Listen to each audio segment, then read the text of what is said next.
Hi again then guys, and so we've got kind of a strange news piece for this particular installment, and that's for sure. You'll have seen that from the title and the thumb, and it's one which I'm actually very tempted by. I'll be completely honest. There is a company in the States called Ruth Engineering, and also Ruth Restorations. They are two halves of the same brand, and they produce a recreation of the classic American race car known as the Cheetah. It's something of an unsung hero. It's certainly more obscure than the Cobras and the Corvettes, but it was designed back in the 60s to take on those very cars. It would typically use Chevy V8s. It was kind of notorious as far as overheating and bad handling and stuff like that, but you could kind of think of this as being like America's version of the Gillette Vertigo.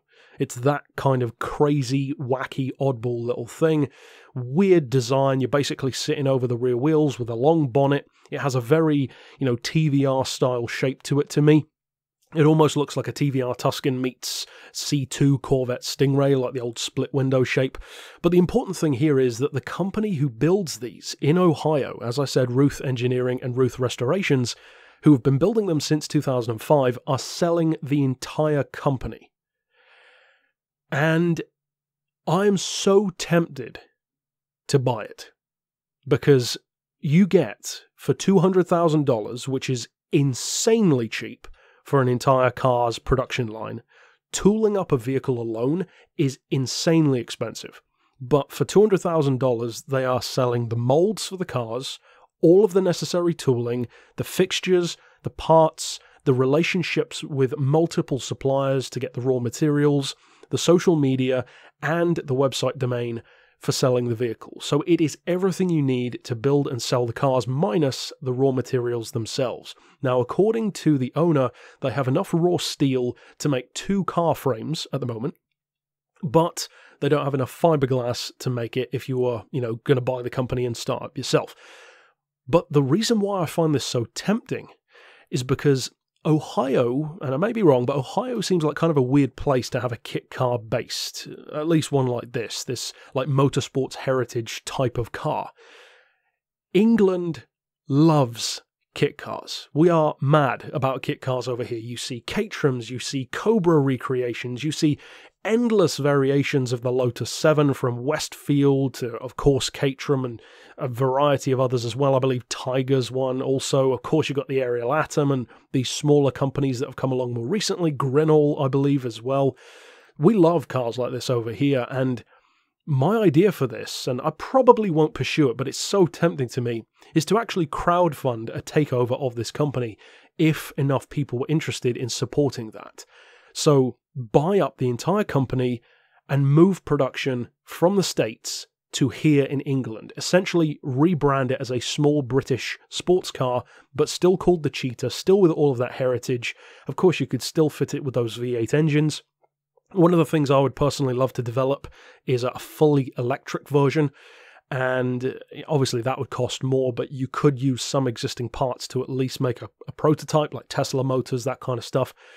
But I find this so tempting. The thing that kind of concerns me is that obviously it's not just as simple as buying an entire company. You've got to have a new location to move into, you've got to have the warehouse, you've got to have employees ready to go, you've got to get all the paperwork and the legal side of things down.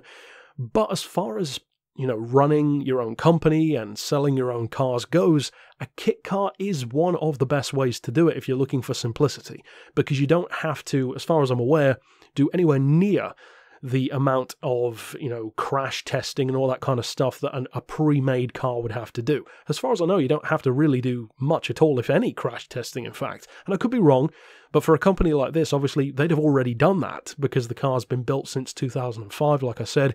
But yeah, I'd love to hear the thoughts of you guys down below. If, theoretically, I were to set up a crowdfunding campaign to take over this company, it would not be for $200,000. I would make it clear. It would be more. It would have to be more, because you've got to get all that stuff to the UK. You've got to at least hire a warehouse, if not buy one. And of course, you have to employ people and do all the other necessary stuff. So you're looking at $250,000 minimum, probably more like $300,000 to actually get this company moved to the UK and to start production.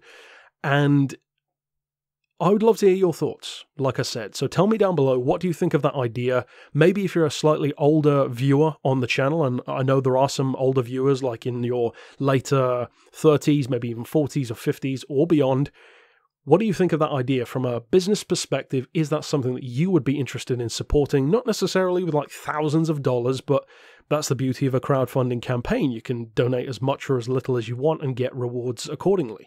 So yeah, I'm seriously considering this. I would love to do it.